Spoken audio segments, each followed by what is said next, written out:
Okay, so we are going to get started. Thank you all for coming. It's great to have you. This is kind of the kickoff for the partners side of the Route 9 Corridor Management Plan. So I'm just going to change slides. Today's presentation and all the additional information is posted on our website for this, our webpage. It includes links to the story map at another part of the presentation. If you have any questions, always feel free to reach out to me. I will be happy to respond. Okay. So in terms of a welcome and agenda for today, we're going to start with introductions and a roll call. We're then going to look at the background of what this corridor is all about.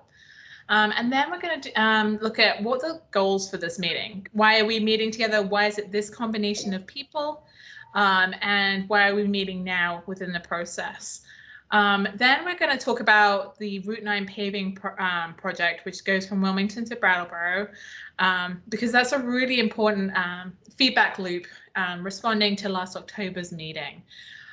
Then after a quick session of Q&A, we're going to move on to talking about the actual corridor management plan, issues and needs and concerns that we have identified so far to date, kind of focusing on the themes of what we've seen, but it's also individual information. And then we'll go into talking about what are you seeing? Do you agree with what we're seeing? Are you noticing other things in other areas or other concerns or needs? And then we'll just talk about, okay, what are the next steps? What comes after today? What can you expect and how can you provide input, and when will you hear back from us? So just some meeting housekeeping. During today's meeting, if you can keep yourself muted, that would really help us to just manage the amount of information that's going along the phone lines. If you can also turn off your video unless you are speaking, that would be really helpful. So if you're an attendee, if you could just have your video off for most of the presentation. There'll be times of Q&A and comments where you're welcome, and we'd love to see your face if you would like to share it. In terms of asking questions and making comments, we will be using the chat box, and you'll find that it looks like a little speech bubble at the bottom of your screen. If you have questions or comments throughout the presentation, you are welcome to put the comments in there. What we'll do is when we come to the questions and the comments sections, we will take questions and comments out of the chat box first. That just allows us to kind of queue things up and keep things running well. And then we will move to using voice, so you can unmute yourself and you can speak up. If we run out of time, that doesn't mean that you've lost the ability to comment. Feel free. We'll have an extra time at the end where we can bring things up. And if we run out of time there as well, you feel free to email or call me and I'll happily put the information in. In terms of today's meeting, it is being recorded, partly to help me with making notes, but also to help with allowing other people to catch up.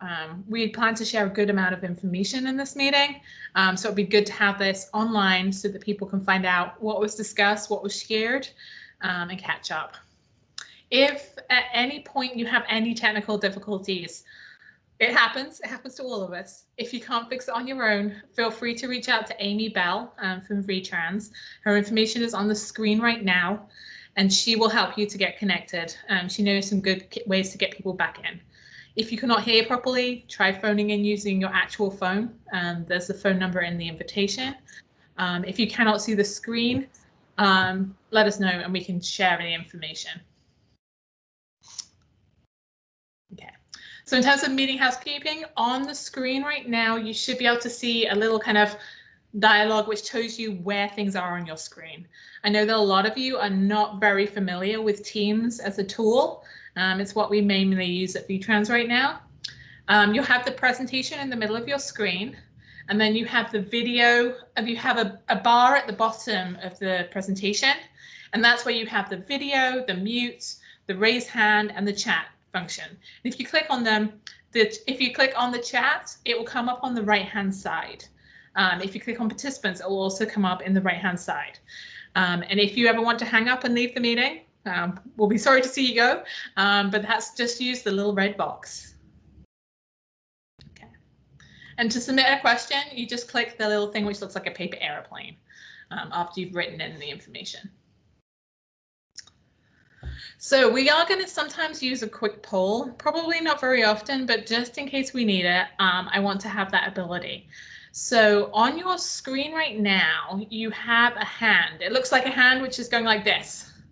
The screen, it's between the 3 dots and the chat box.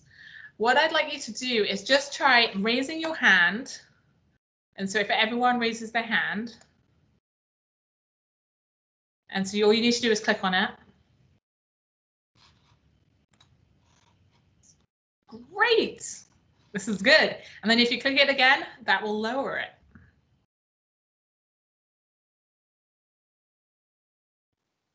Catherine, sorry, I can't quite, I see the arrow going up.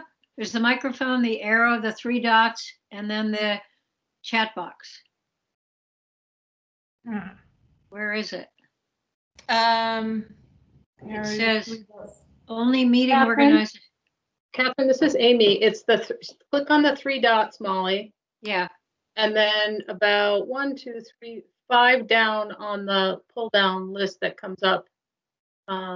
Excuse me, 7 down is the raise your hand feature. 1, 2, 3, 4, 5, 6.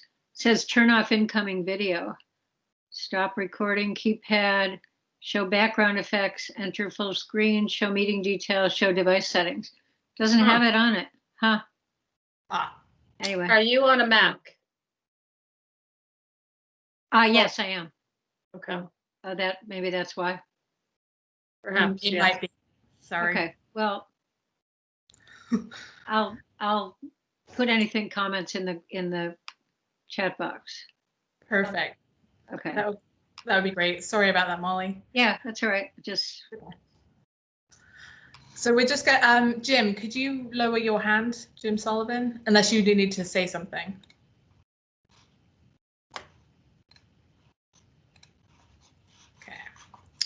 Great. I am going to skip. I was going to do a quick kind of poll to see kind of what people associate with this corridor, just to kind of get us moving, get people using the hand function.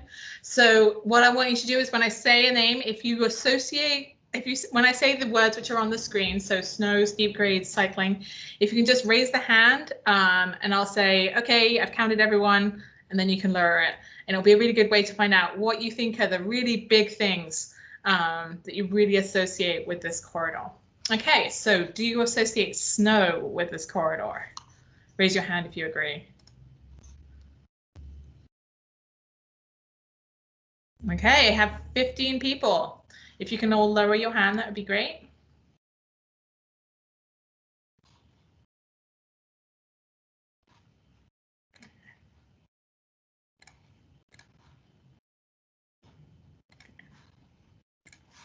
Right, and then steep grades.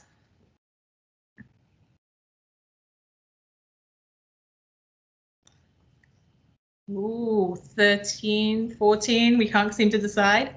Ooh, 15. Okay, we're up to, I think, everybody. Cycling. So lower your hand and then raise it for cycling.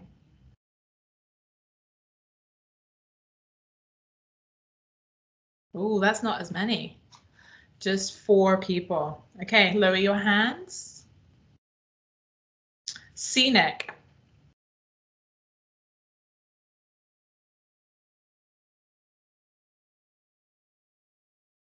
I think that's universal. 15 people. That's great. Lower your hands. Traffic.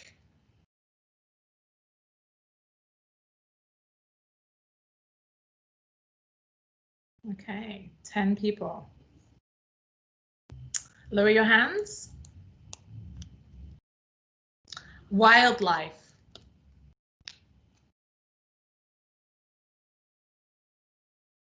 Just 4 people. Okay. Lower your hands. Trucks.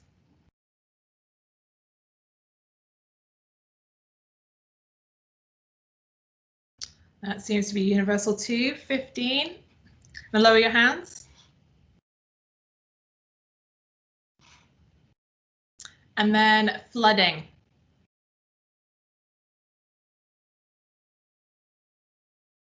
Seven.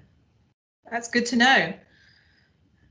We actually asked a group of VTrans staff. We had about 30 VTrans staff who have various levels of expertise with this route, and these were some of the key things that they brought up, and I was very curious to find out what you thought. If you have any other keywords that you associate with the corridor, feel free to just enter a word or two in the chat box, and we'll collate it and we'll grab it later. So moving on. So some introductions. VTrans staff presenting today. My name is Catherine Otto. I'm the project lead. I'm a planning coordinator, and how I explain that is jack of all trades, master of nothing. It means I'm usually connecting resources and connecting people who are the experts, whether it's an expert within the town as a town select board member or a town staff member, or between town VTrans staff, and helping connecting resources, creating plans, and things like that. We also have on this call Joe Segali. Joe, if you want to say a word or two. Hi, everybody. I'm Joe Segali, and the Director of Policy Planning and Research, and we're the section of the agency that does most of the planning for the agency, and we work with regional planning commissions. We have a research program, and the corridor planning process is part of what we do, and I'll be sort of talking about that in a little bit more detail in a couple of minutes. Great. Kevin Marshy.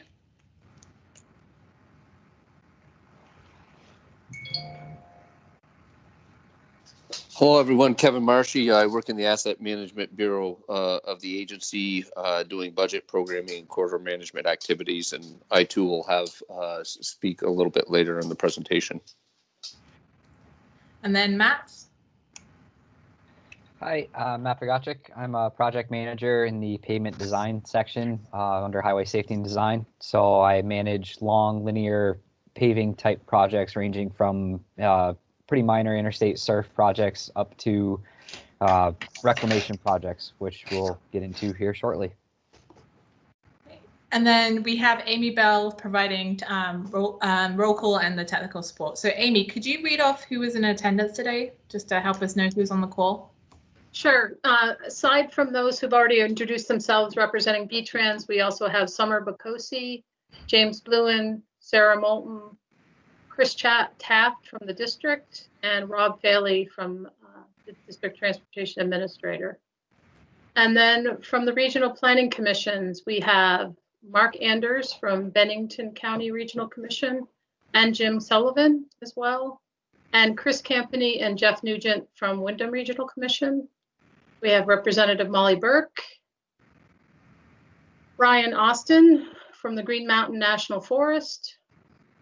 We have Scott Tucker, Town Manager from the Town of Wilmington, Mike Tuller from the Town of Wilmington, Gretchen Haverluck from the Town of Wilmington, Forrest Holzapfel from Marlboro, Peter Elwell from the Town of Brattleboro, and Sue Fillion from the Town of Brattleboro, and Daniel Tyler. Did I miss anyone?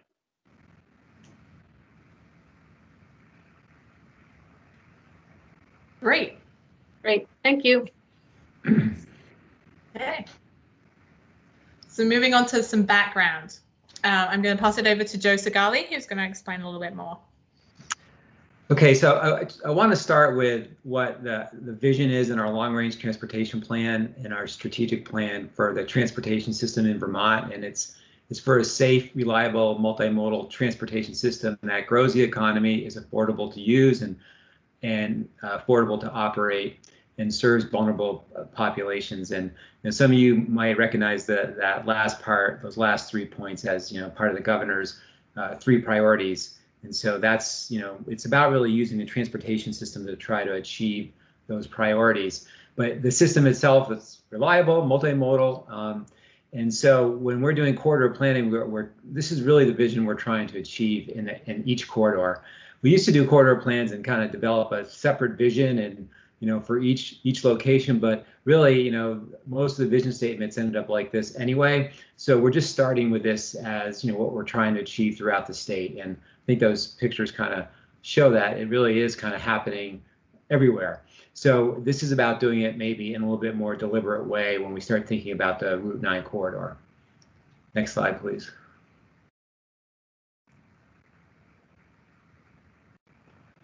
The corridor management process is something that we've been refining over the last 3 or 4 years. And the big takeaway is that we're trying to coordinate these long-term visions much more effectively with our asset management investments. So the investments that we make, primarily in paving, in road reconstruction and bridges, those represent a significant investment every year. And those kinds of projects, create opportunities for addressing other needs. And I think in the past, corridor plans were kind of separated from asset management. And we think that that's not the right way to go now. And we're trying to coordinate both asset management along with what the local needs and desires are, and the regional needs and desires are along these corridors, so that as we're developing asset management projects and doing other initiatives, we can more strategically and proactively incorporate some of these needs. That doesn't mean that we can do everything that comes up on the radar screen, but we have lots of opportunities to maybe move some things forward. And this corridor in particular, Route 9, I know many of you know it started, the planning process kind of got into higher gear last October when there was a meeting down in the corridor, and there's some significant concerns about trucks, as I understand it, and there's also other issues that were of concern. And ideally, we try to get out ahead of say a paving project that's going to happen on Route 9 that Matt's going to talk about shortly, and that I think you're aware of as well. We'd like to get out ahead of that with the planning process, 4 or 5 years ahead. It didn't happen in this case, but I think the secretary, wanted us to focus on it because, he went down and met with you and thought, let's see what we can do and incorporate some of those concerns. And we felt, well, let's take a look at the whole corridor, because there's going to be other projects that come along eventually, on the western side, west of Wilmington, and there'll be other bridge projects and so on throughout the whole corridor. So let's try to build a plan now, and so that we can be proactive in what we do. And the process is really pretty straightforward, and it's let's go out and talk to people, find out what the needs are. These aren't deep designs. We're not going into lots of details. We're just really identifying what the needs and issues are, and then we'll take them from there later on. And another feature of this, and we've done this now in 2 corridors, the Route 100 corridor from Waterbury to Stowe, and the Route 30 corridor, which isn't quite done, but we're almost done, is so this is the 3rd one, and the process is pretty straightforward. We go talk to people, and then we try to coordinate our activities with that. And we have an annual status meeting to see where things stand, and we update the plan accordingly.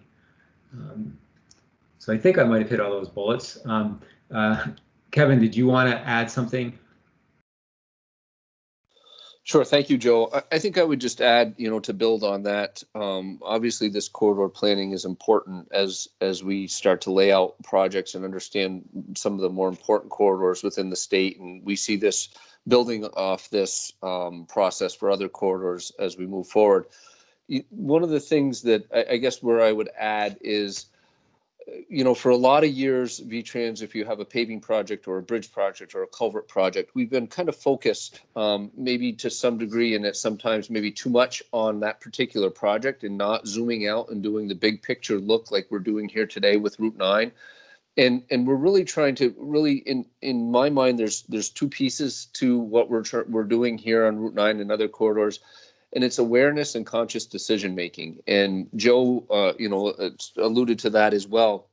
We can't necessarily do a corridor planning study for, say, this corridor, and everything that we're doing with, that we're identifying be incorporated in the next paving project or the next bridge project. But what we can do is make sure there's an awareness and an understanding of all of the issues, whether they be assets, whether they be, different modal type considerations, maintenance, safety, local plans, regional plans, other things. we can have that awareness so that when we do get there the next time around or this time, we're making a conscious decision to include or not include something in a project. And I know my experience in VTrans over the years, a lot of times, you know, folks may learn about a project, it's a little bit later in the game and we're getting ready to go out to bid. And it's like, well, we can't incorporate it now. Wish we'd known about that at the beginning. And so really what we're talking about here today and with these corridor plans moving into some of the corridor management framework that we're doing in asset management is it really helps set the stage early on so that we can at least consider what we can include in a project and communicate one way or another back to our partners what we are doing and what we're not able to do. And what we're not able to do doesn't mean that we're not going to ever do it. It just means that, okay, it can't be part of this project, but it's on our radar screen for the next project or a standalone project or something to that effect. So certainly look forward to hearing the information that we get today from folks on this corridor and how we may implement for the future. Great, thank you very much. So kind of moving on from what Kevin and Joe just explained, the goal for this project is to identify practical recommendations that are possible to implement in the short term in combination with asset management investments such as paving and bridge projects. But there is also the aspect where we're going to identify longer term needs that may be addressed through other VTrans or municipal programs. In terms of the goal for today's meeting, we're going to share information about what was already collected about the corridor. We're going to share information about what is planned for the paving project and also gain additional knowledge from the corridor, about the corridor from partners. So the biggest question is, why am I here? I think that's a really important framework for why we have a somewhat smaller subsection of people from the Route 9 corridor and why we're starting the conversation here. So there are really three different types of input that we're looking at for the corridors. One side is VTrans data and stuff. There is a lot of knowledge stored within a wide range of stuff at VTrans. But we don't know everything, as you definitely know. So the next stage is, what's the local input? So there's two sides to that. There's the idea of a partner. So a partner is all of the people who are on this call today. So not only do you have a good understanding of what is going on in the area, but in some cases you may actually partner with us to help make things happen. VTrans roadways don't operate in a vacuum. They are influenced by the roadways nearby, by the land nearby, and by the people who travel on it. So some examples of partners, the Agency of Natural Resources, who look after things like roadways, who look after rivers and streams, and also look out for wildlife. Vermont Emergency Management, the transit companies who provide the busing along the corridor, the regional planning commissions, the towns, which most of you on this call are, but also Green Mountain National Forest is a massive landowner in half of this corridor. So then the next step after partners is that broader outreach, what we would usually call the general public, but really we're trying to kind of frame it as they're stakeholders. They are people who know and are a part of what makes this corridor work. This could be the towns who are nearby the corridor, but just not on it. It could be businesses, it could be residents, advocacy groups, and also members of the TAC for both of the regional planning commissions. So just to kind of step back, like, what is Route 9 and what is its history? So as everybody on this call knows, it's a very key east-west connector in the state, and it was officially named the Molly Stark Trail in 1967. And the key communities along it are Bennington, Wilmington, and Brattleboro. And in terms of construction, there have been many big construction projects on this along this corridor in the last few years, but like the last 20 years. The biggest one was a major reconstruction on the western side in the early 2000s between Searsburg and Wilmington. You can tell that because when you get to certain areas, it's big, it's wide, the bridges are a lot, like, you can feel the difference as you drive along this route, that there are different sections that have been addressed at different times. There's also the installation of chain-up areas on the western side. And now coming to the eastern side, a big project is the upcoming paving project. So I'm going to hand over to Matt, and he is going to give some overview of what we heard at last October's meeting and other correspondence that's happened since, and what he's trying to incorporate within the paving plan. Thank you, Catherine. So just as a very brief, quick overview of what the paving project is scoped as and what it's looking to achieve. This is scoped at one of our most in-depth projects in my group, or under my hat. So it is a reclaim project. This basically means we will be taking out the existing pavement structure or asphalt structure and mixing in the subbase and then rebuilding a brand new structure on top of that. Some of the things that we're typically involved in this type of a scope are we will definitely be regrading and rebanking to an extent throughout the project, hoping to achieve a design standard for curves. We will, of course, be paving. We'll be doing drainage work, ditching, new guardrail signs, lines, of course, because the pavement structure will be gone and brought back. And then we'll also be incorporating centerline rumble strips on this project. So as you can see on the screen here, we are currently working towards final plans. We're finalizing details and designs, putting together kind of that. It's the second to last step in the design process. So we have one more internal type review before we move forward with a contract plan set, which we're hoping to get ready and get bid out over the course of this winter. We are right now anticipating that it will be a 2-season project. The general plan here is that we will be addressing drainage work in the first year, or drainage and ancillary work. So basically everything that we can complete ahead of time, ahead of the major in the roadway footprint work. We're going to try to do that first in 2021. And then we'll follow up in 2022 to do the reclamation and brand new pavement placement. Just Matt, as we have a question from Chris Campany regarding whether there is any concrete under the existing pavement. there is not in this stretch.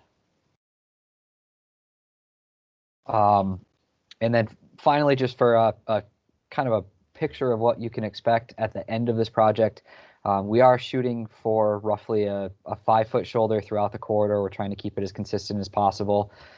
We will leave some of the wider shoulders out there that are existing today. We're trying to stay out to that 5-foot range, but as everybody's aware, this is it's a mountain road. So we do have some topographic constraints that we have to design around. And there may be a couple stretches where we have to narrow down slightly. And we can talk through that as I go through the slides. I think if you'd like to go to the next slide, Catherine. So as people had alluded to, there was a meeting this past October. There were a number of comments that were received from the town of Marlborough and the town of Brattleboro. What we're going to do in this presentation is kind of step through the major places that we saw comments coming in, try to explain what we're looking at and where we're at with the design process, and basically what we're seeing as viable options at these areas, just as a way to discuss them with the group. So this is progressing essentially west to east, which is the way that our plans are flowing. So the first point that we're at here is at South Road in Marlborough. So this would be just west of the school. There was a comment that came in from the town of Marlborough that they'd like us to look at installing a left-hand turn lane for vehicles that are westbound and then turning onto South Road. So the point that we're at in the design right now is we need to evaluate the amount of right-of-way that we have in this location. We do see that the left-hand turn lane is a reasonable option to place out here. Under the scope of this project, we are working to stay within the right-of-way to make sure that we maintain the schedule that we have set forth. So we're getting the existing right-of-way lines in this area. We're trying to modify the design to make sure that we can fall 100% within the right-of-way right now. And then we have a couple of options as we move forward if that's not actually the case. So as noted in the bullets on the bottom here, if the entire project can happen within the right-of-way, the left turn lane will go ahead. It's very simple. We'll throw it into the design and it's a done deal. the kind of the next step down in the level of ease is if there's impacts to one particular property in this location. We think that we can likely work with that property owner on a more expedited schedule, and we believe that we can get the left-hand turn lane into the project and it would be installed with the project itself. And then finally, kind of as the most complicated and probably least likely, is if the left turn lane does fall on multiple property owners in this area, just because of the right-of-way process that we're required to go through in using FHWA funds, we are likely to not be able to bring it into the project on the timeline that we have. So as of right now, we're getting the final designs tweaked and hoping that we're going to be able to get this in as part of the project. And we're really waiting on that official final right-of-way line work. Next slide, please. The next location that we had heard some concerns at are near the elementary school coming up the hill. So there's a concern with safety in this area. Basically, the turn into the elementary school, for those of you that may not be as aware, it is a left-hand turn for vehicles that are headed westbound. It's right at the top of a truck climbing lane. So there's some concerns here that vehicles that are turning left may be stopped and there may not be enough sight distance to see the vehicle. There's a concern that there could be some rear end type crashes in this location. We've looked at this, and unfortunately, it's not quite as straightforward as it appears at face value, as this note alludes to. We are bound by the MUTCD, of Manual Uniform Traffic Control Devices, on our line striping distances and how long we need for taper lengths and everything. So in this area, we've looked at the truck climbing lane. We've seen if we could minimize it at all. And it looks like we're already right about at the minimum lane distances that we can afford within the limits of the MUTCD. So without another, more major type improvement here, it's not quite as simple as modifying the lines. So what we've looked to do is we're hoping to install some better signage and possibly some pavement markings to help alert vehicles alert other drivers of the potential for vehicles that are stopped to turn into the elementary school. We are also looking at calling out some tree clearing to the south of the road, which would be on that inside corner where the school is. One thing that we've noticed in driving through and kind of, exploring the area is as you come up over the crest of the hill, the school sits back into the woods slightly, and it's hard to recognize that this may be a true trip generator where vehicles would be wanting to turn. There are some signs out there that there is a school here, but we feel that adding some additional clearing and hopefully adding some sight distance will better to alert other vehicles that there will be cars stopped. Plus, sight distance goes a long way, obviously. Anytime you can increase it and have vehicles be able to see a vehicle that's potentially stopped or see vehicles that are turning into the school, you're just increasing the amount of safety there. So while we are not seeing that we can likely adjust the truck climbing lanes with this project, we are hoping to address it through upgraded signage, hopefully some upgraded pavement markings if possible, and then we'll be calling out some right-of-way clearing in that area just to try to show the school, or show that the school is there. The last note on here, provide recommendation. Yeah, I think that's addressed. Okay, you can next slide, Catherine. Next up, we have Turner's Corner, which is near the western side of Hamilton Road. This was identified by Marlboro as an area of concern. It's the road comes in at a pretty large skewed angle. Sight distance is certainly a concern in this area as you wrap around the corner. There's a wooded hill on the inside of the corner, so vehicles are certainly not able to see around the corner as well as they could or as well as they would like. What we're looking at doing in this location is we're hoping to call out again. We're looking to clear some of the trees out to provide a little bit better visual as you come around the corner, a little further sight distance. We will try to slope back slightly the bank on that inside corner if we can. We, as kind of alluded to before, we are bound by the right-of-way that's out here, so we can try to make some improvements by grading back that slope if possible, but it is bound slightly. So as I discussed in the beginning of this project, the scope of the project is really allowing us to do some banking work as we work through these corners. So as we come through and we do the reclaim process, there will be a train that will come through and regrade and rebank the roadway, hopefully up to a design standard as you go through the corner. I did check this. This does appear that we can achieve that design standard while also grading everything outside of the roadway and staying within the right of way. So we will be achieving the design standard banking as you go through the corner. And on top of those more dirt work related items, we will have brand new signage out here that'll be the brand new standard. They are very bright and will alert drivers that there'll be a curve coming up. Guardrail, of course, will be analyzed as we go through the corner.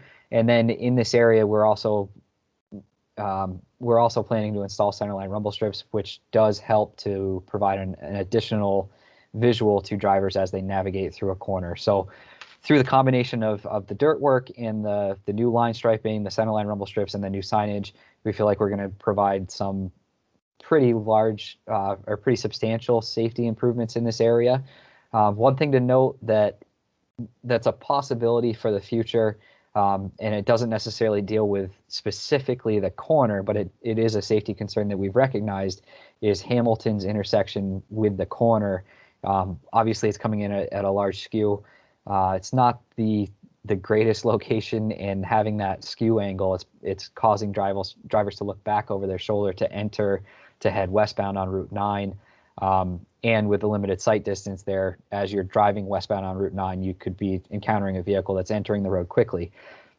So, one option that could be explored, and it's not likely to go through with this project just because of the work that it would entail and the outreach and everything, would be potentially looking at closing down this intersection of Hamilton Road. That would be something that would likely have to be led directly through the town of Marlboro to get buy-in from those individuals on the road. But it could be an added safety benefit if that intersection was taken out of the equation. And next slide, please. And lastly, certainly not least, is the stretch in West Brattleboro, where we heard a number of safety concerns.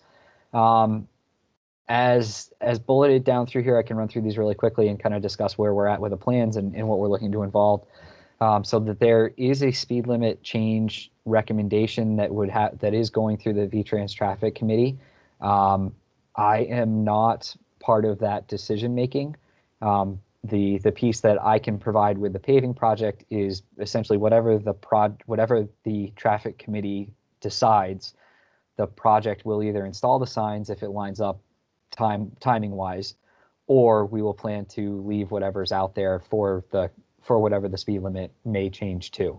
So in a nutshell, the VTrans Traffic Committee sets the speed limit, and if the stars align in the project can install the signs in a fair amount of time, we would install the signs with the new speed limit. If it doesn't work out that way, then we just won't touch the signs, and we'll be designing and using the new speed limit. This committee meeting is taking place on September 15th, and there should be a decision that comes out of that meeting. And we'll, of course, make changes within the plan set ahead of our advertisement this winter. We've heard a number of requests to make sure that we have bike lanes going through this stretch of road, heading back towards the Class 1 town highway to the east. We have evaluated the stretch. We've looked at the shoulder widths, and we are planning to provide stenciled bike lanes as you go through this corridor. We have also heard the recommendation that the town would like to see green pavement markings throughout the area. We will be installing them for the major commercial intersections and for the side roads that intersect with Route 9. We do not plan to paint the full shoulder in green, but there will be bicycle stencils on both sides in those shoulders that really will demarcate that they are bicycle lanes. And then finally, we've been asked to look at pedestrian crossing through this area and trying to provide a couple of additional crosswalks. We're trying to evaluate the best locations for these. We have reached out to the town for recommendations on where they would like to see them. They do need to pass some criteria to make sure that they are safe and they meet our recommendations. As of right now, we see one that seems to be the best viable option right now is at the I'm very sorry, I'm drawing a blank, near the Winding Hill Road, I believe, more to the west area of this area. And then the other option that we're looking at is at Detman Drive, which kind of crosses down to there's a farm stand and a gas station in that area. The one that is more western does appear that it appears to be the easiest one that we can get in with the project. It seems very feasible. The one at Detman Drive, we're working through a couple of design concerns that we have to make sure that it can meet the criteria that are within the guidance that VTrans has. And next slide, please. And then finally, just as a whole project length, we heard concerns about the condition of the pavement, the condition of the surface throughout the entire length of the project, that there seem to be some areas where subbase may be failing or may not be adequate, or the pavement structure may not be adequate. So just to speak to this scope of a project, we do plan on getting into the structure of the roadway. We will be breaking into that subbase. We will be adding in some stabilizing agents to create a uniform layer below the hot mix or below the asphalt pavement. And then the design the pavement thickness that's being put back is an engineered design, taking into account what we have for a subbase material in the new stabilized subbase material. So what you're resulting with is not a full-blown reconstructed road, but we are getting into that pavement structure and into the subbase structure and providing something that should last for a very long duration.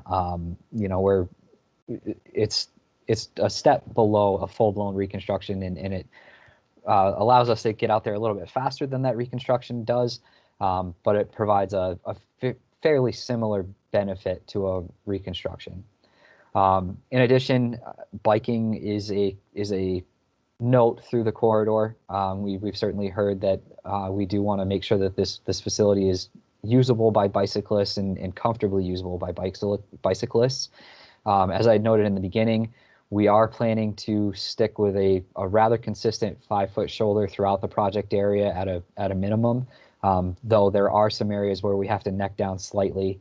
I believe that the smallest area that we see in the plan design is a 3-foot stretch, or a stretch of 3-foot shoulder, but we are very consistently in the 4 and mostly in the 5-foot shoulder range, which should provide a pretty fair biking facility for those users.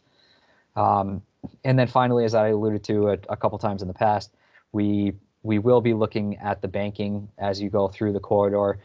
This process, essentially, we rototill what's the existing pavement and subbase is there. Then we come back in and we use some additional material to try to bring the roadway back into the shape that it needs to be according to design standards. So that will be part of this project, and it should help vehicles, of course, stay on the road, and it increases friction, but it also helps with navigation through corners. And I believe that's it, but next slide, please. That's it. We have a question from Chris Campany. He wanted to know if there was any thoughts for a chain up off in Brattleboro area, and he acknowledges, I know that's beyond a paving project. Sure. I am not aware of one, and I can speak to this project. There's not going to be an installation of a new one with this particular project, but that doesn't mean that there's not something that's planned for the future. I just can't speak to it. Thank you. Everyone is welcome to ask questions. You can either use the chat box or you can raise your hand and then we'll call on you to ask the question. If you cannot raise your hand, you can unmute yourself and speak up.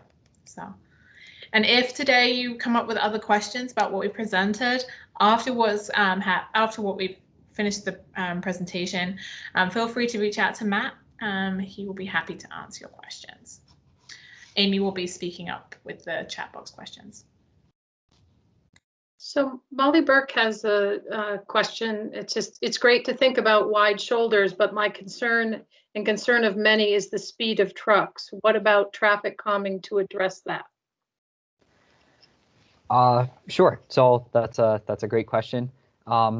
With this project, we're looking to try to increase mobility of some users and also recognizing that speed of vehicles on the road kind of decreases some of that safety. So one tool that we're using, and it does provide some benefit in this realm, is we are planning to go through with an 11-foot consistent wide lane width for vehicles. So what this does in a traffic calming sense is it gives the visual to the road user that the lane is a little bit more narrow. Certainly doesn't provide that necking down that a curb cut would do or a much more narrow shoulder. But it's really trying to walk that line of providing an adequate bicyclist facility and trying to keep vehicles driving a safe speed or what the speed limit is. In addition to the lane widths, as I had mentioned before, we will have the upgraded signage out there.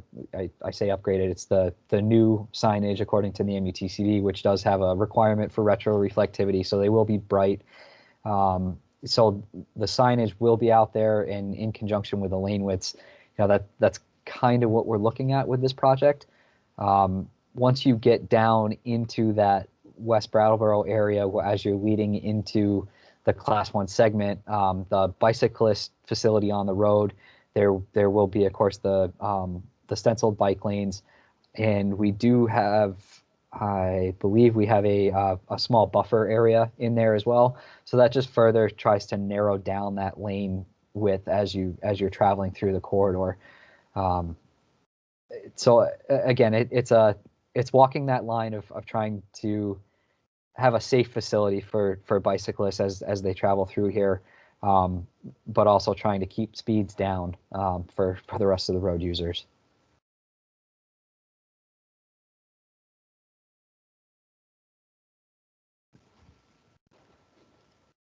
Looks like I see a hand up from Peter Elwell.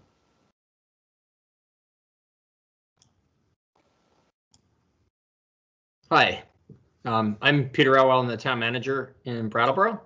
And I want to first thank you for the extent to which you have included the suggestions that we made for regarding the bike lanes and the crosswalks that you're examining. And also you mentioned the speed limit. I know that's a separate process, but we were pleased to see that the results of that study indicated that that could be reduced to 35 through that developed area of Marlborough Road. So we're pleased with all of that, and thank you. One follow-up on the crosswalks, and then also a follow-up on the drainage. So there's a third location that I don't recall, and I don't have the letter that we sent you in hand. I don't recall whether we mentioned it in that letter, and maybe you've already looked at this or not, but if you could, while you're examining the ones that you mentioned in the presentation, give additional consideration to a crosswalk right at the boundary between the state's jurisdiction and the town's jurisdiction at the foot of Edward Heights, as the side street that goes up the hill there.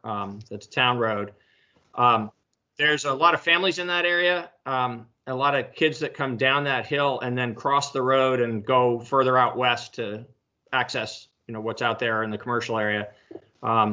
We'd like to see you put a crosswalk there too, if you deem it appropriate.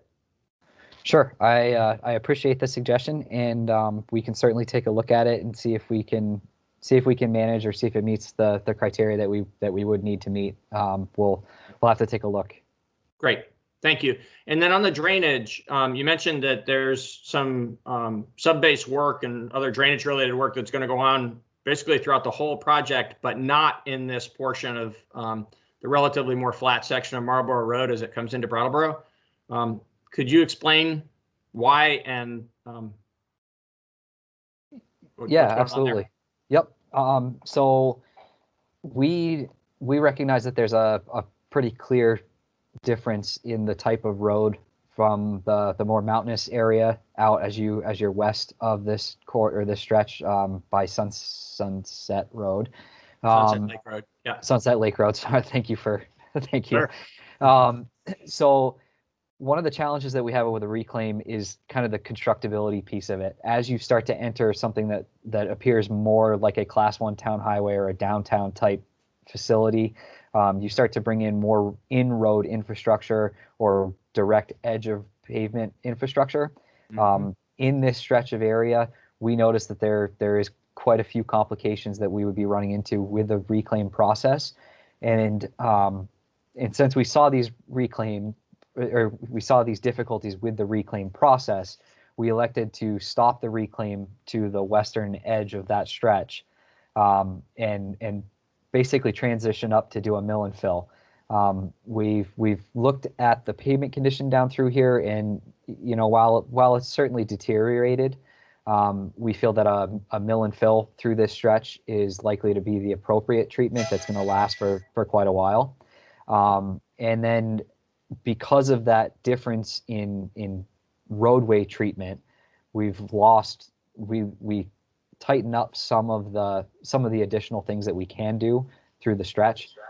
So we won't be doing a full-blown reclaim as we go down through that area, but we will be looking at things like removing berm if we can, if there's the ability to remove berm along the edge of the road. We will be trying to reestablish ditching as you go through that stretch. So we're not throwing our hands up and saying mill it, pave it, and get out. We will try to improve it as best we can, but we are slightly more limited just because of the surrounding infrastructure that's in that area. And then one final note on this is the roadway may be out of shape slightly, where it's not showing a full typical normal crown through, so banked off at 020 on either side, and through the milling and paving operations, we should be able to reestablish that crown, which should help shed some of the water off from the roadway itself. But obviously there are some concerns with water right on the edge of the road. It doesn't necessarily fix that concern. Okay, thank you. Sure.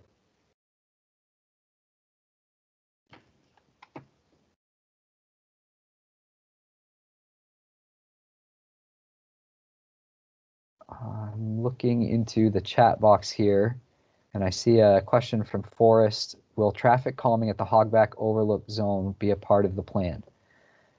At this point, it is not part of the plan, other than the elements that I had noted before. I believe that there is upgraded signage, and I would have to look back at the plans specifically in this area, but we will of course be upgrading the signage to brand new signs meeting current standards, which should give a little bit of additional notice to drivers. But I would certainly welcome a follow-up email on recommendations, and I can look back specifically to that area. But there's nothing substantial outside of what I had noted for the full corridor length.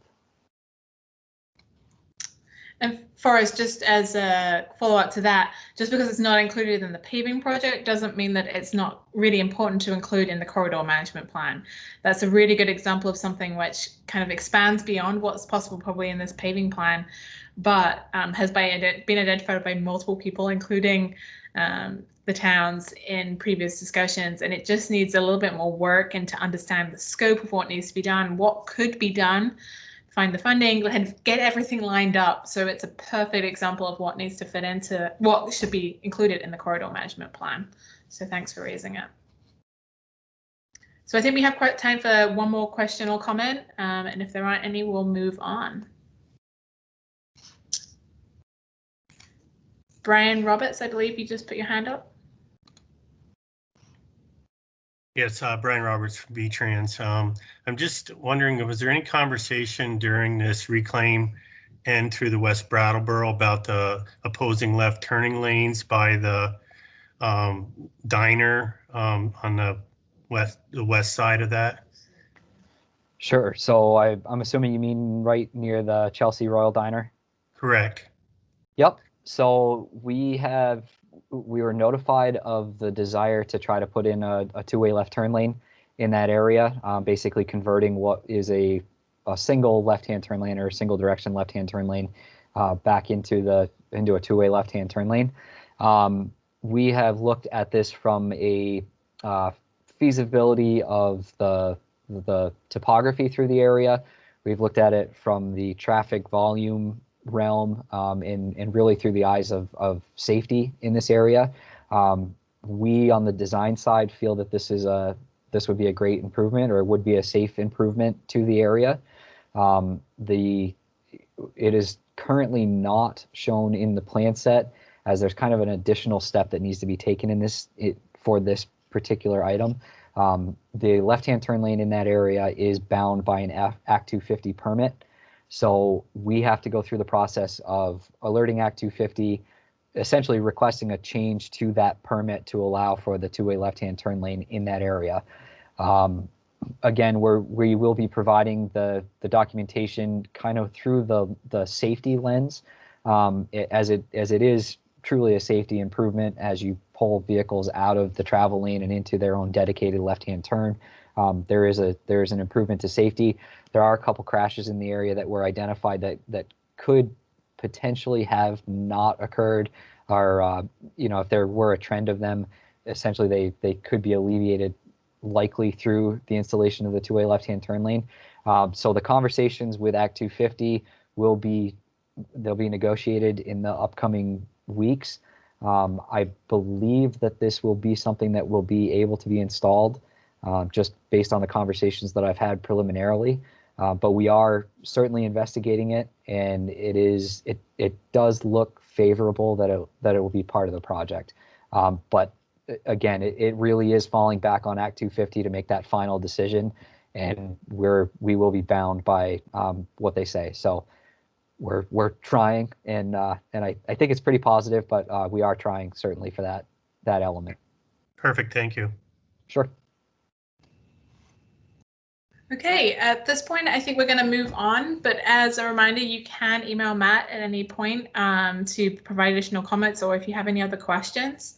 This PowerPoint is on the website, so you can also download it and peruse it at your own leisure. So at this point, we're going to do something new. We are going to go to what is called a story map.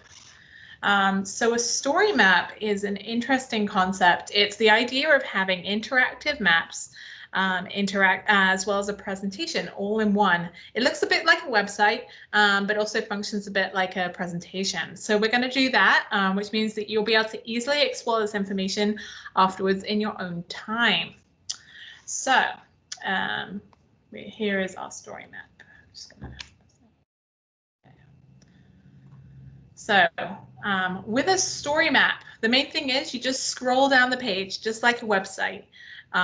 Just keep on scrolling down. As you scroll down, you'll get some more information. So some orientation. Right at the top, you've got these information. And if you click on each one of these tabs, it will take you to a new section in the story map, very much like a website. So just to kind of get you up to speed with where we're at, we've discussed what's included in the paving project. Next, we'll cover some key themes, as well as key areas that are already on our radar. And then we will turn to open discussion. In terms of navigating this website, our story map, look for the tabs along the top, as I just mentioned. Scroll down to view more content. click on the dark green boxes, so the ones like this, which says Route 9 Paving Project Summary. Those are always links. Those are what we call a button. And then you can also explore the interactive maps. So that's really the benefit of this program. About the maps, as you go through, you'll notice we have a 4-digit ID number. You don't have to remember it, but if it would be helpful sometimes. If you, those 4-digit IDs are meant to stay the same through the project so that you can kind of track what's happening with a particular area and concern or need on the project.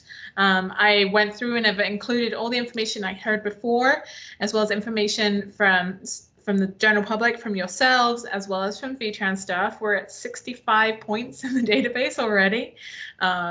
So that's why we need ID numbers, because we can't just talk about them all. But ID numbers, not everyone works with numbers. To be honest, I don't remember them either.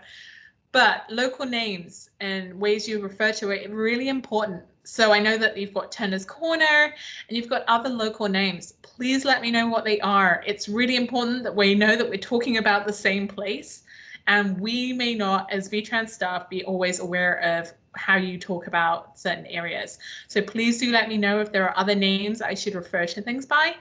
Usually there'll be an ID name and then a little short description that says where it is. Like whether it's a road, near a road intersection, near a school, or near a prominent business, like Chelsea Royal Diner. Everyone knows where that is. So therefore, there's actually a location, a point in there which says near the Chelsea Royal Diner, so that we know where it is. More information is available in a detailed map near the end, but for the moment, we're just going to focus on a few points as we go through it. So as you already know, the Route 9 corridor connects that east to west.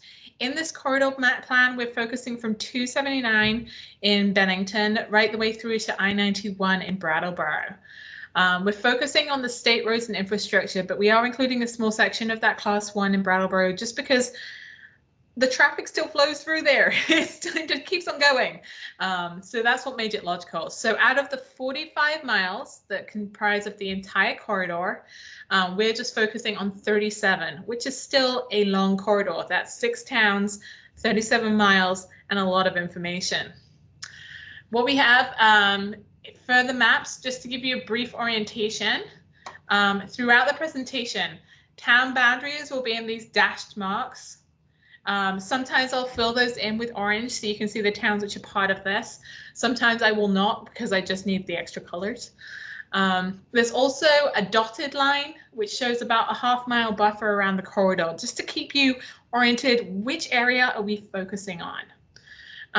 In each of the maps, you will have a few different options. So in the top left, you have a magnifying glass. That, if you click on that, you can type in a location and it will zoom to that location along the corridor. If you click on the top right, it will expand the size of the map to your whole screen and you can explore more. On the bottom left, you have the option to see what are the colors, what are the symbols that we're showing, what we call a legend or symbology. So you can see on the map that I'm showing right now, it shows the town boundaries, the half-mile boundary, and just more of the town boundary. And then on the bottom right, you can zoom in and you can zoom out. It's very easy with the plus and minus. You also, if you have a roll on your mouse, you can just roll in and roll out. And you can just grab the map and pull it over and grab and pull the map the other way. Each map is custom to you. You push and pull. When you reload the page, it will reload again, but you will not change the background information, so don't worry about that. If you want to click on information in the map, you can also sometimes get additional information. This map doesn't have it, but I will show you that in action in some other maps.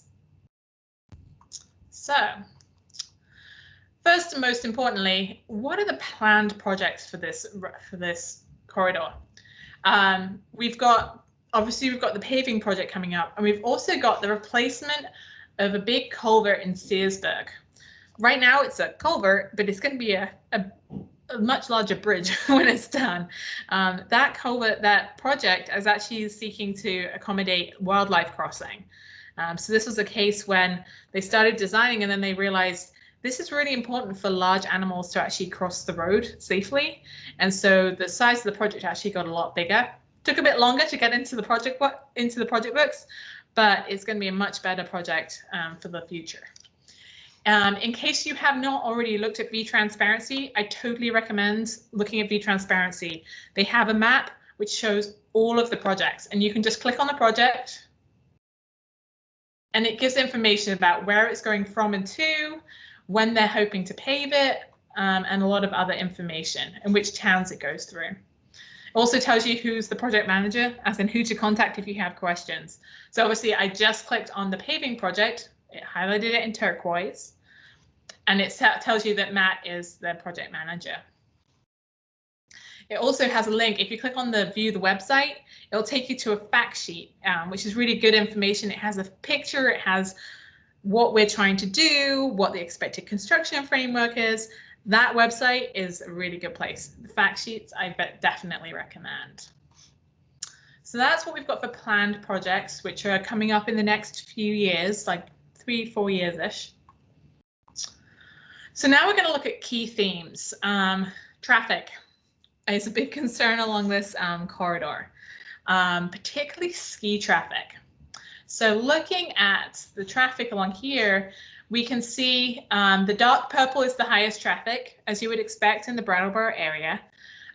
Then you've got still pretty high traffic in that light purple kind of gray color on the eastern side of this corridor. And then on the western side is slightly less traffic. You're looking at less than 5,000 vehicles a day. So that's how the traffic, the typical number of cars we would expect to see in the year 2018. Now, as you know, traffic doesn't stay constant over time. And what we did was we looked at, okay, for one location on this corridor, and we chose on Route 9 in Marlborough, just east of Town Hill Road, because we have a really good counter there that's counting there continuously. So we have some amazing data. And what we're seeing over the period of a 10-year period, we've seen an increase from just over like 4,300 vehicles a day to now just around 5,400. Now, as you all know, big variations in traffic. So in the winter, we see really, really big variations. So I grabbed some numbers that I thought you'd find useful. Looking at a 4-year period, we were missing counter data in the winter for one of them, hence why we missed 2019. But you're looking at average traffic of 4,000 vehicles on a winter day in January or February. The highest traffic is usually on Fridays, around 5,000 vehicles. But on the Friday of President's Day weekend, you're looking at 5,800 vehicles. So there's a little big variation. And if you want a nice quiet road, go for Tuesdays, 3,800 vehicles. So that's how traffic has changed over time. But then, as you know, it changes over at different places.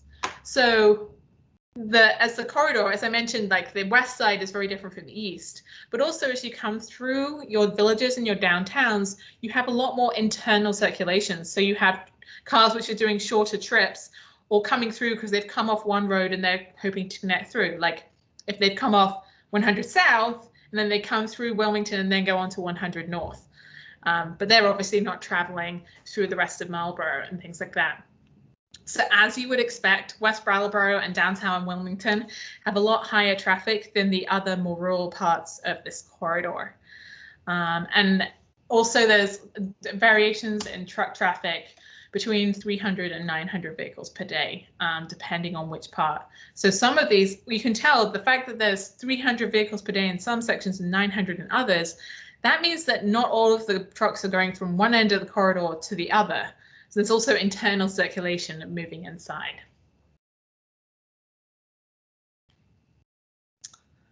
So then, as Matt had mentioned, shoulder widths are also kind of important. This is just a quick map that shows that while some areas of the corridor do have wider shoulders, a lot of parts don't.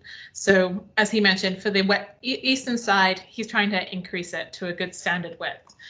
You can explore this map and you can just click on it and it will show you what's the width of the road lanes right now. So you've got 12 in this little point in the middle of Marlborough, you've got 12-foot lanes, and then you've got a shoulder width of 6 on one side and 4 on the other. So that's not quite even. And so some of this will be addressed in the paving project. So connected to traffic is always the idea of congestion. So ski and event traffic can cause notable issues along the corridor. VTrans staff in local towns are noticing an increasing amount of traffic using alternate routes to avoid traffic or just GPS route routing. That can take them on smaller state routes, for example, Route 8 and Route, I think it's 132 down the bottom. But it can also take them on town roads like Auger Hill, from what we've been hearing. We have included, I'm not going to go through it today to keep time, but we do have a congestion study that is published on this website that you are welcome to click on and read, published by our VTrans staff. So what I have heard, the kind of big 3 places for congestion is the Route 100 North intersection in Wilmington, the Route 100 South intersection in Wilmington, and then other local roads, including the Auger Hill Road. So what I would say at this point is that's what information is there. And if you have other places, keep them in mind and we'll chat about them soon. So to give you an example of a pop-up, if you click on this map, this is where you get more information. We've got an ID number. So 3003 is what we're calling the Route 100 North intersection. And then we've got a short description of the need or concern, and it tells me what towns. So that's how these maps work, and you can zoom in and zoom out. So if I'm on here, yeah. Okay, so then moving on, safety and crashes are also kind of connected to congestion and traffic, and it all plays together. At the fall 2019 meeting, we definitely had many safety concerns. In this presentation, I'm not going to go into detail. You can explore the interactive map of Vermont crashes. We have the Vermont Public Crash Query tool. It's a great resource. It shows you the reasons for the crashes, the weather condition, and individual dots on the map that you can really explore in your own time. We have prepared a crash report that you can download and you can read over, which summarizes what are the main patterns of crashes that we're seeing along the corridor. We've also prepared a quick document that explains some of the mitigation strategies that can be employed along rural roads like this. One thing we did do is we did use more detailed analysis of crash patterns, including reading traffic, the reports, to actually inform where we identified some of the safety concerns. So two of the VTrans staff actually read reports in certain areas and said, this is what we're seeing, this is the conditions, we recommend you put in a point here. So crash data has been used to inform where we put points on the map, but definitely if you have additional ones, let me know. So places of notable concern right now that I'm aware of, in Woodford, near the ledges, the rock cut, that's an area where people get caught in the middle of the curve. Just so you're aware, there is a project expected there in 21, 22 roughly, and I've included a link. If you click on the link, that will tell you more about that project. Hogback Mountain, we heard that already in this meeting, definitely an issue, and a bigger issue that's not just a simple fix.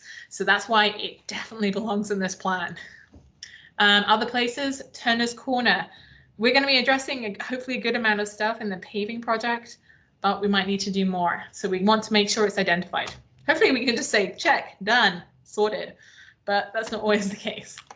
South Road intersection, we already discussed that one. The section near the Marlboro Elementary School, we've discussed that too. And then Bridge 54 in West Brattleboro. So that's right near Dunkin' Donuts and that area. So moving on from that, we're going to go into natural resources. So the Route 9 corridor, while we apparently don't see that much wildlife crossing the road, is incredibly active for wildlife in that area. We have some really good habitat on either side, particularly in the national forest, but also in other areas. We also have a lot of streams and rivers running next to the corridor. So key areas. This partners meeting, because it was big, I already met on the side with ANR staff, Agency of Natural Resources staff, to get their input. I wanted to hear what they were thinking. So these concerns are also reflecting some of their input. So West Brattleboro, near the Dunkin' Donuts, there's a lot of stormwater issues there. We've also got the Searsburg culvert that I mentioned is going to be addressed. Bridge 51 near Westgate Drive is also an issue to do with alignment and how things cause flooding in the area. And then also right here on the town line, this is a really interesting project. So that out near Marlborough Collision, there's an area which is risky. There's a degree of risk there. And so VTrans has actually applied for a grant to address the risks there. So the construction for that is hoped for 2022. And it's a really good example of how VTrans is partnering with other agencies to get work done, both for funding and for input. Okay, so those are the big picture items. Those are the big items, the ones which I've gone, wow, I'm hearing that over and over again from staff people and from the public. This is a really big issue. But obviously, there's a lot of other needs and concerns along this corridor. And so to give you an idea, this is one scary map of blue dots. Every one of those blue dots is a need or concern that I've heard so far. And that's a lot. So if you want to go through, you can click through and you can find out what we're hearing so far. And there's usually more information in the background, but I'm just giving you that quick 1-2 sentence summary to get you started. So you can explore that in your own time. So now we get to the fun part, the providing feedback. We know this isn't the whole story. That's why we invited you. As a reminder, we're looking at short-term projects, but also the longer term that we'd have to do planning and preparation for. In terms of planning and preparation, it's not saying we're putting it on the shelf and we're leaving it there and we're not going to touch it. It's saying we need to prepare. So right down here, we're talking about the scope of the corridor management plan. And we actually have several reasons why it could get pushed out by a few years. But it's not saying it's not important. It's just saying not now, not yet. We need to prepare. So we are now going to move into the section of hearing feedback. I believe Chris has his hand up. Do you want to speak right now? Just real quick, I looked it up. I'm pretty sure Bridge 51 on Route 9 is the one. It seems like an unusually low bridge, or maybe it's just a lot of sediments built up above it and near it. It's like just south, or I guess just east of Cumberland Farms. Is that right? Let's find out.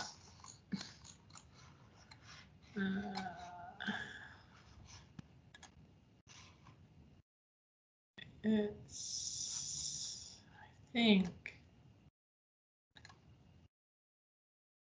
Bridge 51 is the one near Westgate Drive. Okay, maybe Peter can. I mean, that one always seems to be problematic to me. Seems like it forms ice jams and all kinds of other stuff. But Peter, is that one particularly problematic? We have had issues there.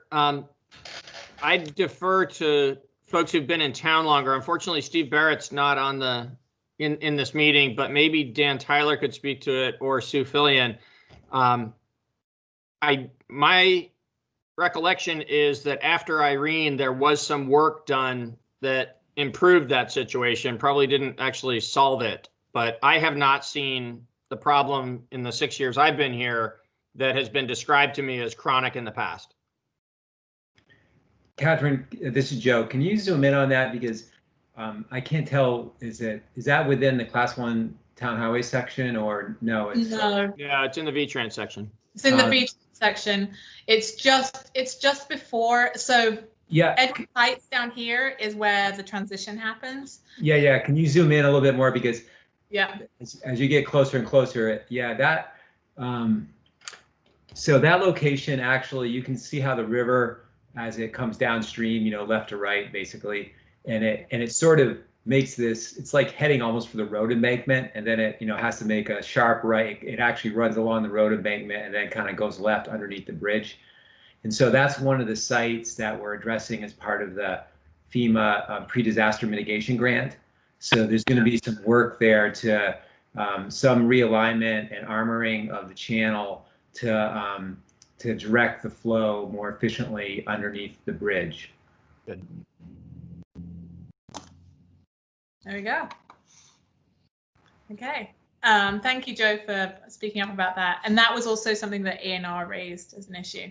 So I'm just going to give some parameters on how we're going to collect questions and comments in case we run out of time today. And then we're going to go straight into more discussion and comments. So in terms of what we'd like to hear today, what have you noticed that we haven't identified so far?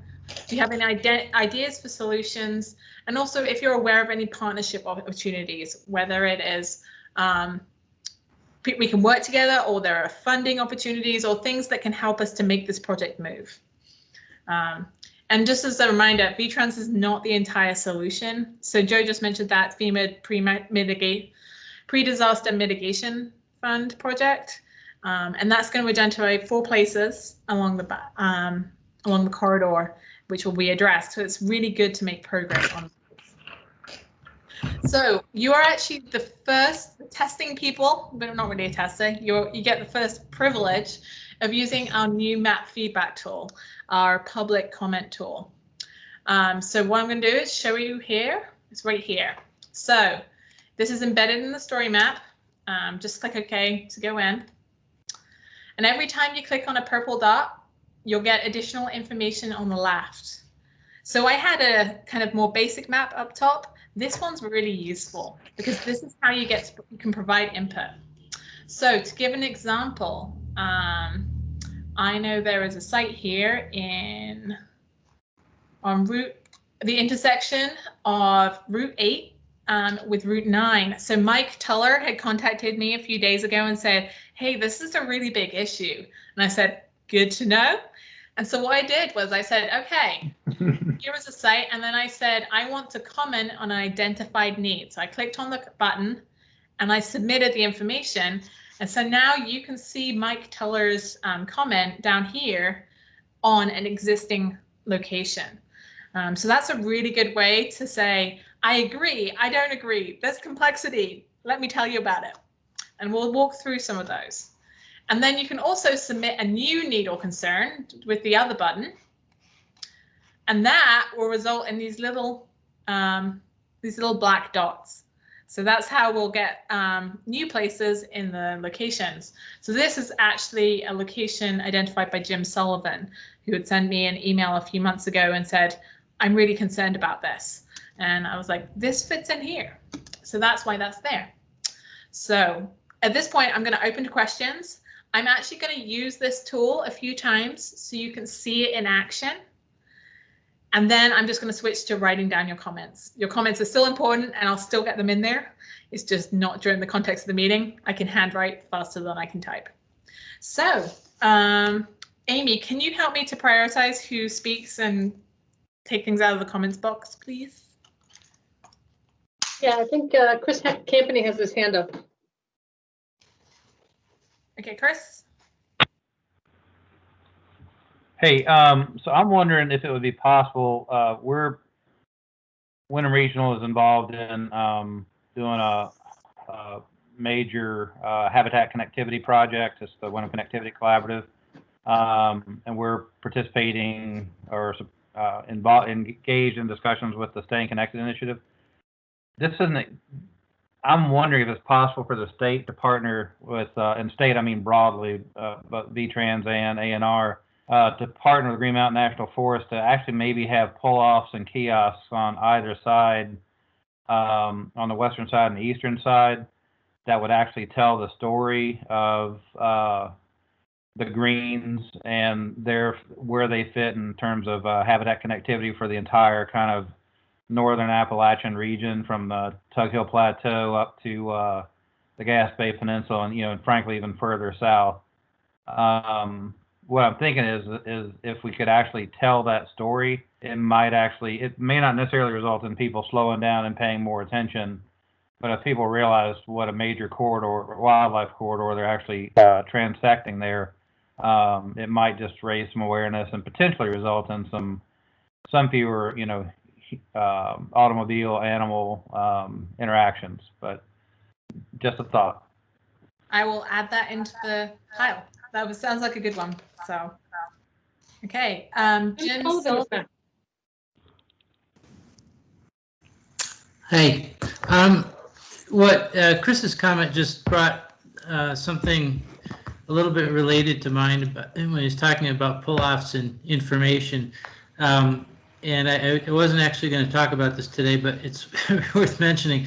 So when a number of years ago we did a cooperative Molly Stark byway program with the Windham Regional Commission, and sort of formalized a number of pull-off areas, and a number of them put in these informational, what we called obelisks at the time, with interpretive panels on them. I mean, so there's actually, good pull-off locations that were identified as part of that project.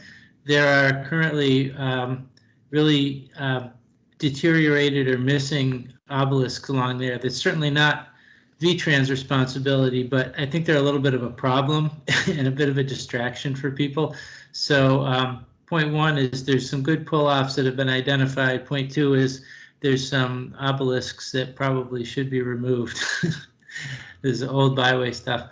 I did want to, since I'm on here, I haven't, I'm looking at the map there, and it looks like that pin that you noted is probably the Prospect Mountain Access Drive. That was one of the things that I mentioned. And then the other one I know I mentioned, and it's probably on here as an issue from before, was the off-season, especially winter recreational access at Woodford State Park. That is a real problem for basically, since there's no parking on that side of the road. People either they shouldn't park along the road, or they park in the snowmobile parking on the other side and then traipse across the road, which is pretty hazardous, actually. Yep, and we did put in a point for that, and that was actually raised by quite a few different people. It was raised by A&R's Parks and Rec people, by the district staff, and by yourself. That is important. So I'm going to do is, it's a good concern, and we're going to say, yeah, I agree with that. So we're going to click on the point to add it in. So and it's reference ID 3002. The location is the Woodford State Park.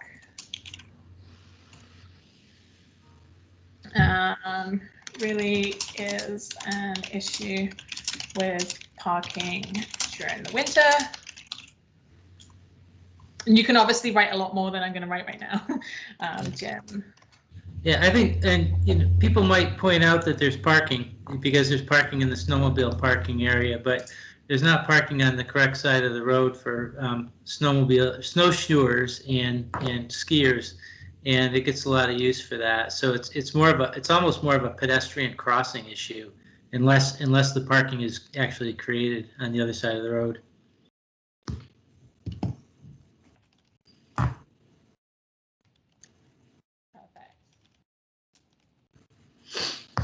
And then I scroll down through all of it. I already have your email address, so that's okay. If you want corridor updates, that's good. You're going to get them. And then I just go to the bottom, click submit. So it's really simple to put in the information, tell me where it is, tell me the issue, and click submit. Okay, so that, and then we'll just go back to the map. Anybody else? So we have a few things in the chat box. Jeff, that's a good comment. I will add that in about adding room to walk about along the roadway. Molly has a question about the Scenic Byways program. The Scenic Byways program is no longer housed in VTrans anymore. It moved over to the Department of Tourism several years ago. that coincided with FHWA defunding that program. Any other questions or comments? I know Gretchen sent me a few. If you would like to speak up, that's fine, or I can just take them from what you sent me. I'd love to hear what everyone thinks. Okay, thank you very much for having us today. You know, one of our main concerns is, of course, the bridge in the center of Wilmington. Mm-hmm. And is there anyone on the call that could provide us with any updates of studies that have been done on it? Is it on, you know, a list for replacement as of yet? If you could just give me an update, that would be fantastic.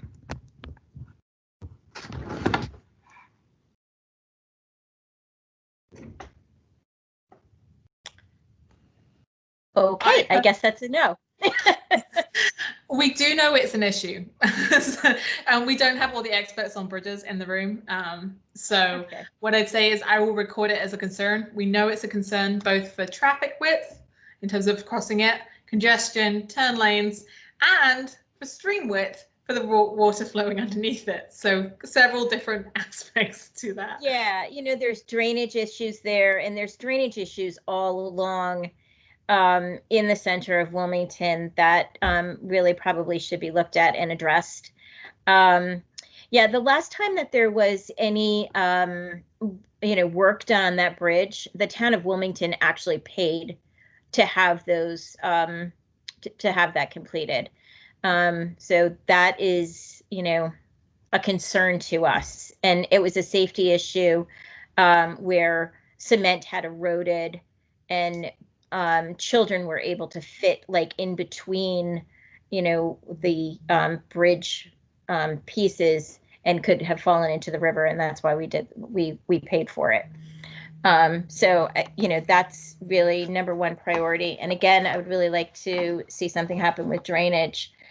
You know, we would also like to know, is there any plan where the White House Inn is located? There is a retaining wall. And is there anything on the slate to work on that? There's a retaining wall on both sides going up over the hill. And is there anything slated? Sorry, I missed that. It was the White House Inn. White House Inn. The Wilmington White House Inn. Okay. Okay. Yeah. And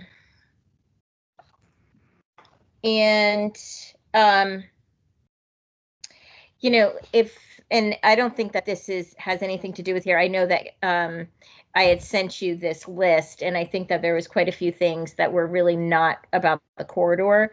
But, you know, if we could, you know, learn about, you know, any overweight permits that are going through town, it seems like that's dropped off, and it'd be really great for the police department to understand what those overweight permits are, and to have some, you know, back and forth with the state about those. There's other AOT local communications issues that we would like to see, you know, with, you know, winter plowing and line painting, you know, coordination, just communication with VTrans would be fantastic. We also,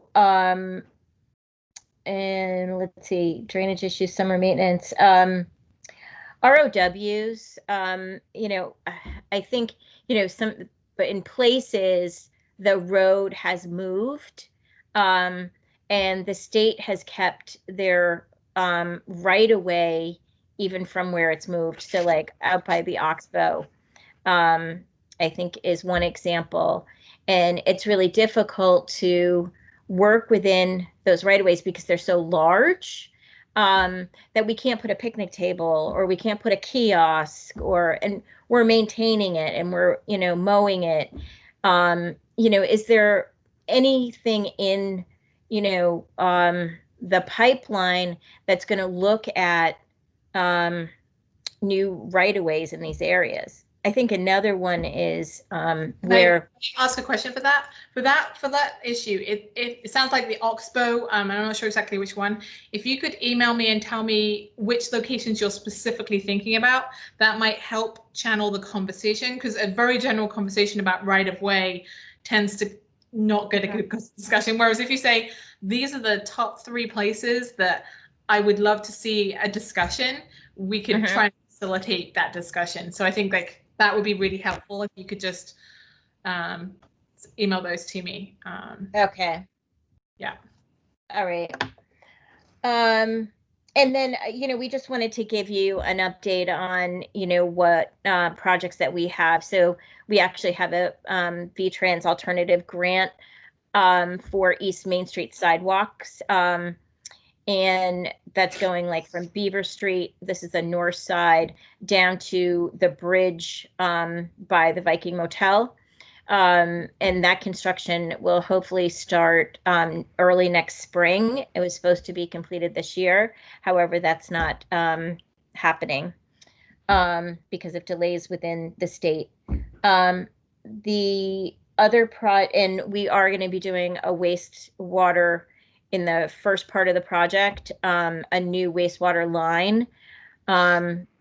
There's a private line there that's really unstable. And so we're going to correct that first. So it's a pretty big project.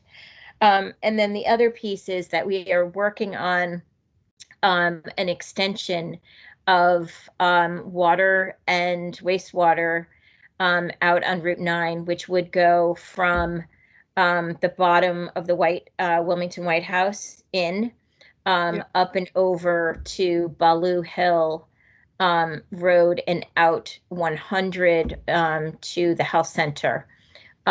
We have an engineer that we've hired, and they're doing a full study. So that will be a complex project. And so I just wanted VTrans to be aware of that could be future construction. So thank you. And I'm sorry I took up too much time. No, those are all really great things. And I think you've also highlighted a few elements where it's not necessarily relevant to the corridor management plan, but it's a good conversation to have. And I will definitely follow up and divert some of your questions or concerns to the relevant staff people to get you feedback for the items that don't fall into the corridor management plan. So thank you for those. Okay. Great, Catherine, thank you. I do want to respond to the question about the bridge. We have a prioritization process for our bridges, and every bridge on the state system and every town highway bridge that's over 20 feet, which is eligible for federal funding, gets prioritized every year. And the RPCs look at that, and they provide their input on the project prioritization. So it is possible to look at the bridge on Route 9 that you're referring to and get a sense for where it is. We have, I don't know how many bridges, thousands of bridges, 2,000 or 3,000 bridges on the state highway system. But nonetheless, you can kind of get a sense of where that bridge fits in that ranking. And, the other thing I want to point out is if it's not like too far down and it's, maybe just outside of where we might be working on it in terms of its condition, we also have updating our project selection and prioritization process that allows a municipality through the Regional Planning Commission to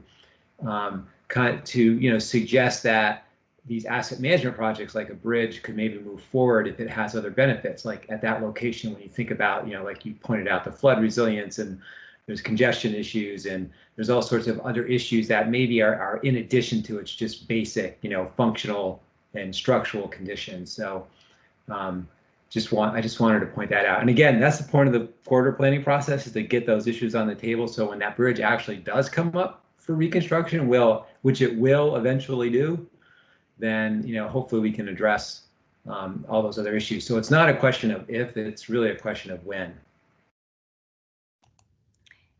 Great. Thank you very much, Joe. I appreciate that. You're welcome.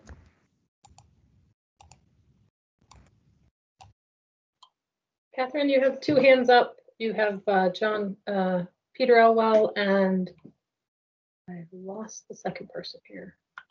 Well, let's go with Peter Elwell first, and then we'll get into the next one. It's Brian Austin. Okay. Thank you. I think that Joe's answer just now about the bridge in Wilmington is probably, you can just say, yep, same answer, Joe, if it also applies to my first point. But there is a bridge just east of, as you leave West Brattleboro Village heading east into Brattleboro, over the Whetstone Brook there, that has been working its way up that priority list that you mentioned. I know it recently, a year or two ago, changed status and moved up into a more active list, but more active category. But I don't know its current status, and it's a really important one for some of those same reasons. There are multiple things going on there in terms of how the stream behaves. In addition to, it's a very narrow, very old piece of infrastructure. Doesn't have the downtown sort of stacking and turning congestion issue, but it definitely is a pinch point, in this more urbanized area of Route 9. So if you have a more specific update, I'd love to hear it. If it's the same answer as it was for Gretchen, then that's fine. We'll go to the list and we'll keep track of that. And then second, that section of the Class 1 section of Route 9 in Brattleboro, between Edward Heights, where the jurisdiction point changes, all the way through the rest of the corridor coming east to I-91, has an old concrete roadbed underneath it, cement roadbed, and it just doesn't hold the asphalt surface up on top of it. And so it seems like every few years there's a resurfacing there, and then after 1 or 2 winters, it starts to break up. After 3 or 4 winters, it's really hazardous. So we'd really like to work with VTrans on a longer term solution there. It is now falling into that category of, we're a few years out from the last paving, and, even as we approach winter, it's in pretty rough shape. This coming winter, it's likely to get dangerous again. So there's going to need to be probably something pretty urgently done to just hold it together and keep it safe. And then we'd really like to work with you on a longer term solution there. Okay. So going to the bridge project, are you talking about Bridge 54 near Melrose Yes. Street? Okay, Yes. Perfect. So I'd heard those concerns. It was raised, I think, in the very report. Chris Campany had raised it. So that one, it's in the database. Chris, maybe Joe can answer to other information. Joe or Kevin can answer to other information about that one. And I have recorded your information about the Class 1 section. So Thank you. So Joe or Kevin, do you have anything to respond? I have the same answer about the bridge. But maybe, I think the question about reconstructing that section of Class 1 town highway, sort of the same answer. I mean, let's get it on the list. And again, our new project prioritization process provides an avenue for those sorts of projects, but that's not something that can be done in an urgent sort of way. Kevin may have some other thoughts on that as well. Putting you on the spot, Kevin. No, I mean, I think you said it, Joe, and certainly, and I would say that we've seen, there are a fair amount of sections of Class 1 town highway around the state that do have a very similar situation. We've worked with municipalities in different ways, at least in my time. There's some municipalities, being that they own the right of way and so forth, that have gone in and removed the slabs themselves. And then we worked with them to put back the pavement structure. But it's certainly not an easy situation where these Class 1 town highways that have slabs, or I'll just say any kind of urban environment, if you will, that has these concrete slabs. I was even in a conversation earlier today in the central part of the state where we were talking about, and it's not a Class 1 town highway, how do we get rid of them and with the delicate infrastructure that usually is below them. These are typically 1930s version concrete roads, and a lot of times the actual utilities under them are about the same vintage as well. So I'm not giving you anything great to go from here, but certainly, the agency is willing to have that conversation. But we are facing that struggle in a number of communities in the more village/urban setting around the state. Thank you. Next question from comment from Brian Austin. Thank you for the time. I just wanted to kind of add to some comments that Jim and Chris made earlier in regards to interpretation and recreation access. So I think there's some great opportunities here for to provide access to the public along this corridor. We are seeing a significant increase in use with the COVID-19 pandemic, and also it's been kind of coming in that area, increased use with some of our larger project areas we've been working on down in that area, and increased recreation use. There's now some ATV trails in the National Forest. There's an increased interest in biking, and there's already a pretty significant snowmobile trail system there and things like that. So I think there's a lot of opportunities from, especially down from Bennington, Woodford, Searsburg, for some public access there, some interpretation that we'd be interested in working with folks. We've gotten other public interest from some other public groups for connection trails to Bennington and things like that. So I just on that, there's some great opportunities there that the Forest Service would be interested in working with folks on. Great, thank you. And if you have any specific locations that you're thinking of, either put them in the tool or just email me. It's really good to have specific locations. Some of this though is definitely like corridor wide. The National Forest should be part of the conversation in some of this information. Same with like the transit companies. So great comment about coordination, partnership, and talking. Talking is a really good start. So thank you. Okay, Brian, if you want to speak again, you can. Otherwise, you've lowered your hand. Thank you. Is there Amy? Can you see another present? Joe, do you want to speak, or is your hand from before? Okay. No, sorry about that. Okay. We have everything from the chat box. Perfect. Is this my question to you? I'm just going to do a quick poll using hand raisers. Does the silence mean you've hit the main points and it looks good, or does it mean I'm in stunned silence? Let me think about it. I'll submit things later. So for the first option, it sounds good. You seem to be in the right track. If you can raise your hand.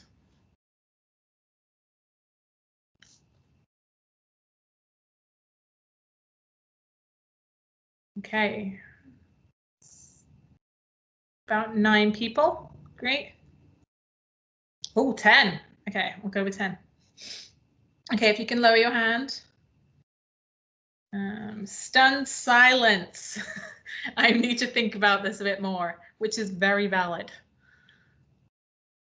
Just 1, I think.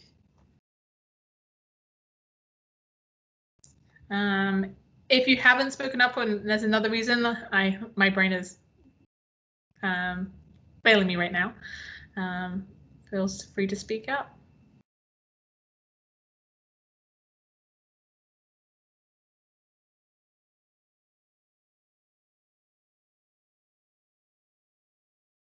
Okay, so what I'm going to do is, just for time, I'm going to go over what the next steps are.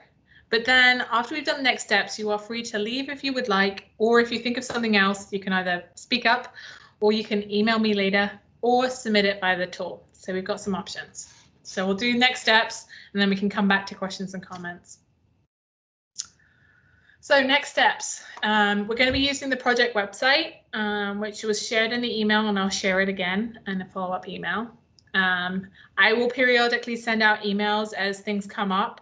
If you were not directly emailed by me for this meeting, or you can think of people who should be included for future when we go to the bigger outreach, please just let me know. I'd love more people who know about this project, the better the plan is. More input is better than less input, I really think. So let me know if there's someone you'd like me to add to the list. In terms of providing input, I'm giving you about 3.5 weeks to explore the tool, click on all the points, see if you agree with what's in there, and you can say, I agree, all good, or have you considered this? or add new points. So you have about a month. So if you could make your comments by 9 a.m. on Monday, September 28th, that would be great. And that will allow me to move everything to the next step. At that point, it's not saying your comments won't be included. It's just saying I can't guarantee they'll be included in the next step. They just might get held until a future point when I collate information. In terms of a timeline, so September, we've got this opportunity for all of the partners to comment. October, we'll be reviewing what we're hearing. And then we're hopefully going to have a meeting with the general public and an opportunity to comment again in that November, December time. And then the big hard task in late 2020, early 21 is that VTrans is considering all the needs and concerns and saying, okay, what is the next step? Is this somewhere where we need to study it? Is it something included in an existing project? How do we move it forward? And then hopefully in spring of 21, we will share a draft plan with everybody. Hopefully at that point we'll be in person, but we'll find out. And in terms of this plan, we want to keep it fresh. So we don't want this to remain on the shelf. The idea is that approximately yearly, we would dig back in and say, is this still relevant? Have things been improved? Have things got worse? Have things changed? And just go through and review the key elements of this plan. So that's how we're going to keep it fresh. So at that point, are there any questions, comments, additional thoughts? It's been great to have you all online. Some great comments in the chat box and some great comments orally, and I look forward to hearing more.